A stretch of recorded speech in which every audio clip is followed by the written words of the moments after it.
नमस्कार, दिल्ली न्यूज में आपका बहुत बहुत स्वागत है। चलिए देखते हैं आज की 15 फटाफट बड़ी खबरों को।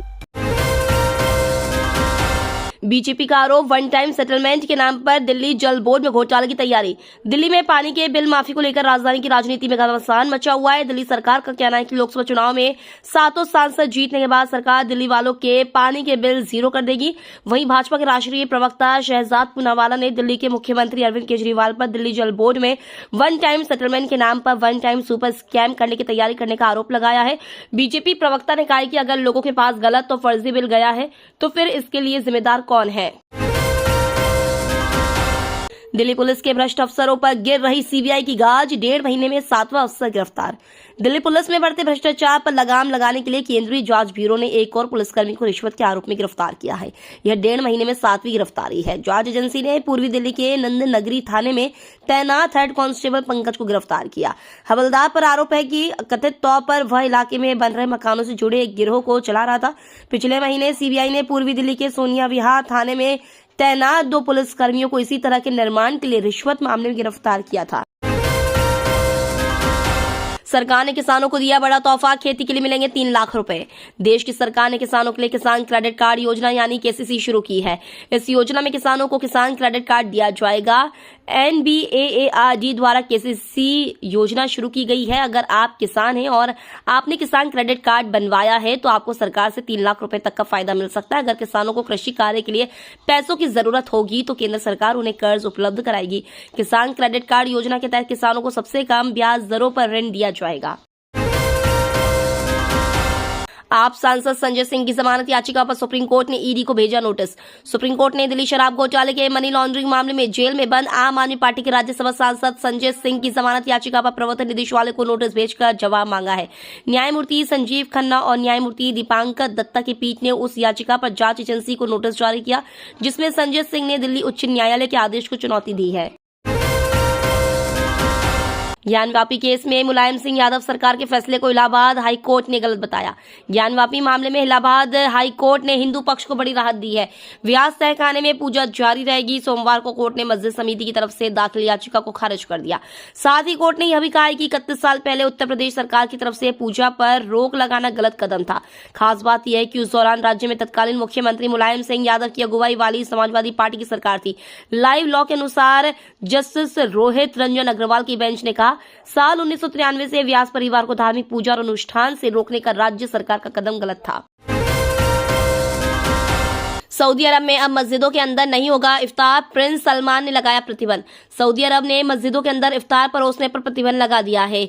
यह आदेश सऊदी अरब के क्राउन प्रिंस मोहम्मद बिन सलमान अल सऊद की आज्ञा के बाद जारी किया गया है। अब नए आदेश के अनुसार रमजान के दौरान पूरे देश की मस्जिदों के अंदर इफ्तार पार्टी नहीं हो सकेगी। आदेश में कहा गया है कि मस्जिदों के इमामों को आगामी पवित्र महीने के दौरान उपासकों को इफ्तार कराने के लिए दान इकट्ठा करने से भी रोक दी गई है। यह कदम इस्लामिक मामलों मंत्रालय के रमजान से जुड़े उपायों का हिस्सा है। एक साल में 62% बढ़ी मुस्लिम विरोधी हेट स्पीच, 75% घटनाएं बीजेपी शासित सूबों से। हिंदुस्तान में साल 2023 की शुरुआती 6 महीनों की तुलना में दूसरी 6 माही में मुसलमान विरोधी हेट स्पीच में 62% इजाफा हुआ। यह खुलासा अमेरिका के वॉशिंगटन में India hate lab research group की रिपोर्ट के जरिए हुआ है। सोमवार को शोध समूह की ओर से बताया गया कि इजराइल और गाजा के बीच छिड़ी जंग ने आखिर के 3 महीनों में भारत में मुस्लिमों के खिलाफ होने वाले नफरती भाषण को बढ़ाने में अहम भूमिका निभाई। सीएम सिद्धारमैया को बड़ा झटका, खारिज हुआ मंदिरों की आय पर 10% कर लगाने वाला विधेयक। कर्नाटक में कांग्रेस के नेतृत्व वाली सरकार को बड़ा झटका लगा है। दरअसल कर्नाटक सरकार ने 1 करोड़ से अधिक राजस्व वाले मंदिरों की आय पर 10% टैक्स वाला विधेयक राज्य विधान परिषद में पेश किया था, जिसे खारिज कर दिया गया है। बता दें कि 2 दिन पहले इस विधेयक को राज्य विधानसभा में पारित कर दिया गया था। विजय शेखर शर्मा ने पेटीएम पेमेंट्स बैंक के चेयरमैन पद से दिया इस्तीफा। विजय शेखर शर्मा ने पेटीएम पेमेंट्स बैंक लिमिटेड के अंशकालिक गैर कार्यकारी चेयरमैन पद से इस्तीफा दे दिया है। इसके साथ ही बैंक के निदेशक मंडल को पुनर्गठित किया गया है। भारतीय रिजर्व बैंक ने नियमों का अनुपालन नहीं करने के लिए पेटीएम पेमेंट्स बैंक लिमिटेड को 15 मार्च के बाद ग्राहकों से कोई भी नई जमा राशि या टॉप अप स्वीकार करने से रोक दिया है। शेर शेरनी का नाम अकबर सीता रखने वाले अफसर पर गिरिराज हाई कोर्ट ने भी लताड़ा। त्रिपुरा के एक चिड़ियाघर में शेर शेरनी का नाम अकबर सीता रहने वाले अफसर को सरकार ने सस्पेंड कर दिया है। नाम रखने को लेकर हुए विवाद के बीच सरकार ने राज्य के प्रधान मुख्य वन संरक्षक प्रवीण लाल अग्रवाल को निलंबित कर दिया है। यह निलंबन विश्व हिंदू परिषद की ओर से कलकत्ता उच्च न्यायालय में की गई एक शिकायत के बाद किया गया है, जिसमें आरोप लगाया गया था कि ये नाम धार्मिक भावनाओं को आहत करते हैं। वंदे भारत को लेकर आई सबसे बड़ी खुशखबरी, सरकार ने बताया आगे का प्लान। रेल मंत्री अश्विनी वैष्णव ने वंदे भारत को लेकर बड़ा ऐलान कर दिया है, जिसका लंबे समय से इंतजार था, वो घड़ी आ गई है। भारत के बाद अब वंदे भारत विदेशी सड़कों पर भी धमाल मचवाने जा रही है। अश्विनी वैष्णव ने बताया कि रेलवे जल्द ही भारत की वंदे भारत एक्सप्रेस का निर्यात करेगा और इसके लिए प्रक्रिया शुरू कर दी गई है।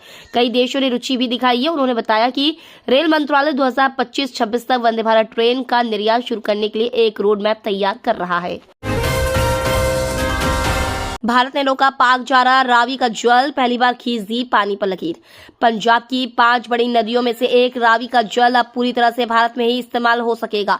अब भारत ने पठानकोट जिले में रावी नदी पर शाहपुर कंडी बैराज डैम बनाकर उसके पानी को संचित करने शुरू कर दिया है। इसके साथ ही रावी का पानी अब भारत के पंजाब एवं जम्मू कश्मीर राज्यों को ही काम आएगा और इसका पाकिस्तान की ओर फ्लो खत्म होगा।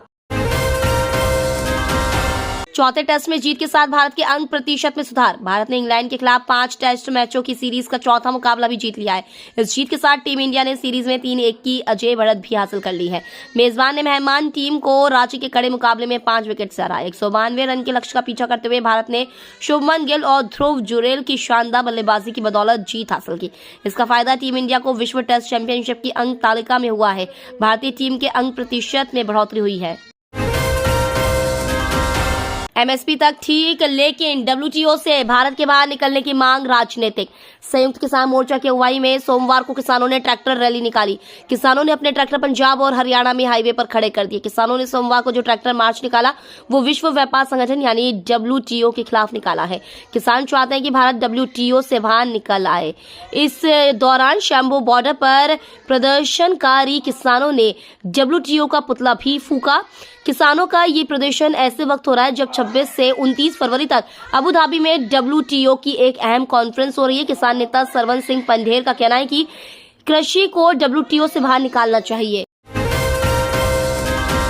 पंकज उदास के निधन पर पीएम मोदी ने जताया दुख। मशहूर गायक पंकज उदास ने मुंबई के ब्रीच कैंडी अस्पताल में आखिरी सांसें ली। उनकी निधन पर हर कोई दुखी है। पीएम मोदी ने भी दुख जताया है। पीएम ने एक्स पर लिखा, उनकी गायकी में अलग अलग इमोशंस होते थे और उनकी गजलें सीधे आत्मा से बात करती थी। वह भारतीय संगीत के एक प्रकाश स्तंभ थे जिनकी धुनें पीढ़ियों से चली आ रही थी। मुझे पिछले कुछ सालों में उनके साथ हुई अपनी विभिन्न बातचीत याद है। तो ये थी आज की बड़ी खबरें। डेली खबरों से अपडेट रहने के लिए चैनल को सब्सक्राइब करना बिल्कुल न भूलें। धन्यवाद।